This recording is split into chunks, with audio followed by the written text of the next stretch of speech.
আসসালামু আলাইকুম রহমতুল্লাহি আবরাকাতু। আরবি ভাষার প্রিয় শিক্ষার্থী বন্ধুরা, আমার হাতে একটি কিতাব দেখতে পাচ্ছেন। কিতাবটির নাম হচ্ছে আত-তামরিন আলা কওয়ালিবিল জুমাল ওয়া তা'আবিরিল আরাবিয়্যাহ। কিতাবটি আমার রচিত। তো এটির প্রস্তুতিমূলক প্রকাশনা আলহামদুলিল্লাহ হাতে এসেছে। এই কিতাবটিতে মূলত বিভিন্ন ধরনের আরবি তাবির লিখেছি এবং সেই সমস্ত তাবিরের একটি তাবির দিয়ে একাধিক বাক্য কিভাবে বানাতে হয় তার কিছু কাইফিয়াত, তার কিছু নমুনা দেওয়া হয়েছে।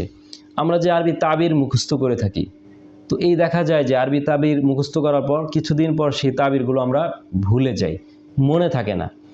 তো আরবি তাবিরগুলো মূলত মনে রাখার সবচেয়ে সুন্দর উপায় হচ্ছে সে একটি তাবির শেখার পর সেই তাবির দিয়ে আরও বেশ কিছু বাক্য রচনা করা, সহপাঠীদের সাথে মৌখিক তামরিন করা, সেটা দিয়ে আরও বেশ কিছু বাক্য রচনা করা। অনেক সময় দেখা যায় যে শিক্ষার্থীরা